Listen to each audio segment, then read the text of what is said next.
Marshall amps were never built for bedrooms. They were built for volume, for big, aggressive sound that only happens when the amp's loud enough to basically shake the room. That's what made the JCM900 iconic. Most people only know the quiet version of this amp, so Marshall built the solution, the JCM900 Studio. It's smaller, but promises the same crank tone at sane volumes. Today, as you can see, we're in a real recording studio, proper mics, real cabs, and no shortcuts. We're giving these amps the treatment they deserve, cranked loud, mic'd right, and captured properly, the way it was meant to be heard. Because if you're not doing that, you've never actually heard what a JCM900 can really do. And then we'll see if the JCM900 Studio can live up to it. And thanks to Marshall for supporting the community, arranging this epic studio day, and sponsoring today's video. All right, let's talk about what makes this amp so legendary, and why it has to be played loud to sound this good.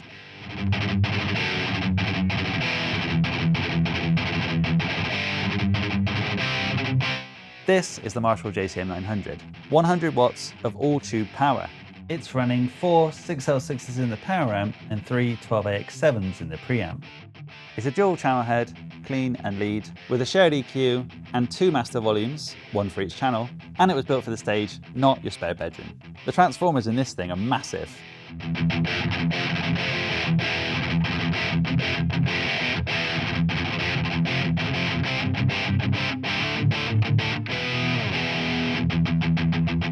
And that basically means headroom. At low volumes, the power section barely wakes up. You're hearing basically mostly preamp distortion. But when you crank it, the power tubes start to compress. The speakers load up, and the whole rig just opens.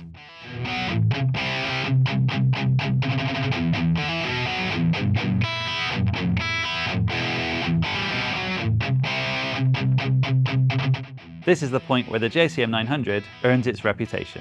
That tight aggressive mid-range, that glassy top-end bite, it only shows up when the amp is pushing air and the tubes are sweating.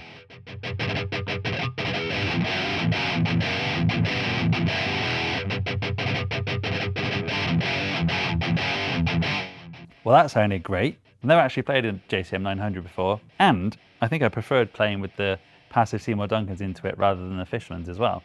Had a real big, crunchy, loud sound. So that was the full-fat JCM900, loud, aggressive, and honestly, would be kind of terrifying in a small room. It's the reason people fell in love with Marshall, and the reason that many of those people couldn't really use one at home, which is where this one comes in. This is the JCM900 Studio.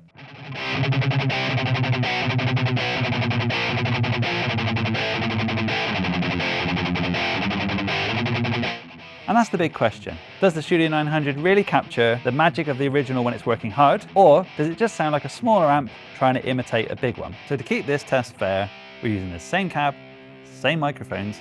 All we've changed is we put the Studio 900 on there instead of the big 900.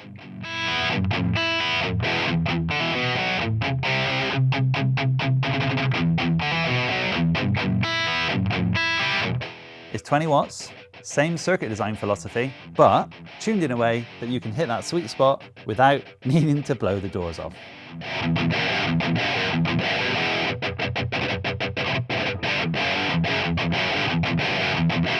Marshall designed the Studio 900 to capture the tone, feel, and circuit behavior of the original 900, but at just 20 watts instead of 100. This one runs a pair of 6L6s, whereas the big one runs 4 of them, but it has a scaled down output section and smaller transformers, so you can actually push it hard.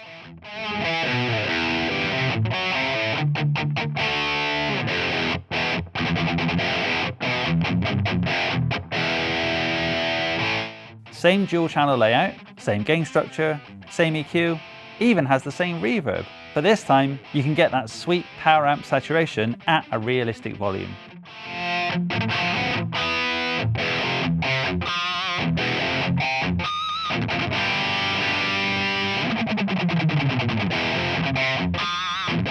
I mean, right away, you can tell they haven't really skimped out on this model. It's not a cheapy budget version of the bigger 900. In the past, I've played lunchbox versions of amplifiers and they didn't really capture the sound of the bigger amplifier. This has had no problem capturing the same sound of the bigger version. To me, it sounded like they were basically identical, and I really liked that you got the same signature sound from Marshall as you would from the bigger version at a more affordable price, and a not as loud version as well. And I do really think they have managed to capture that big, loud sound of the 900 in a smaller 20-watt version.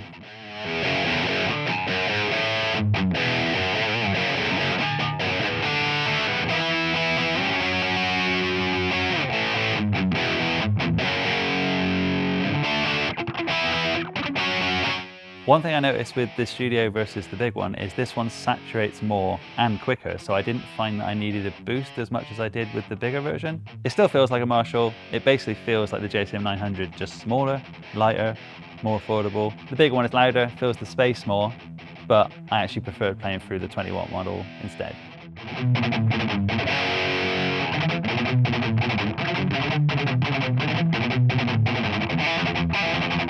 I think also it shows that this one's possibly a bit more tailored to a metal player because of the saturation. I was playing, kind of hot pickups, Seymour Duncan JB, not active ones, but passive ones that sound massive. And they sounded great through this, they sounded great through the bigger one, but I think they sounded better in my own opinion through this one. And for metal styles, this one absolutely nailed that because of the saturation. And this guitar on its own sounded massive. And then it makes it more convenient because it's lighter, it's more affordable. And if you really need to, you can go down to 1 watt, 2 watts, or 20 watts. So now I just want to compare the two amps side by side and see how different they sound. We're going to start with the 100-watt JCM900.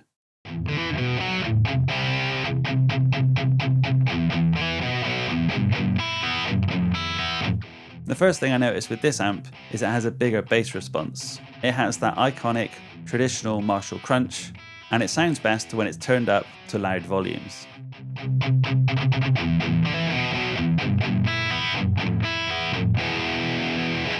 I also really love the note response when I ring out notes in the chords, and I love how it sounds when you're doing palm muted chugs. It absolutely gives you a solid metal tone and stays true to the authentic Marshall sound.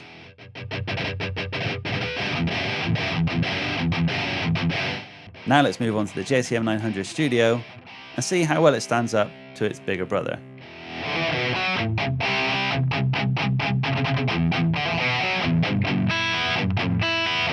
The JCM900 Studio is noticeably different. It's 20 watts instead of 100, and for me, I think it saturates quicker at lower volumes than the 100 watt does.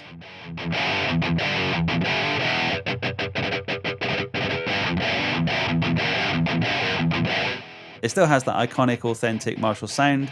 It still has the signature sound of the bigger version. The Studio, I feel, has less bass than the bigger version, but I love the crunchy tone that it gets, and I love how much it saturates at lower volumes.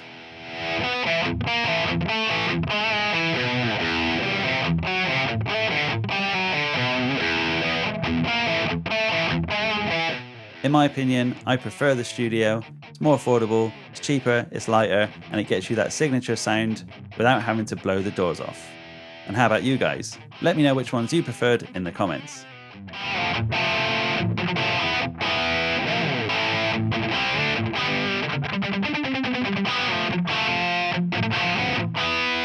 I mean, historically, Marshall amps aren't really a tone that I gravitate towards. I tend to prefer things like PV amps or more American sounding.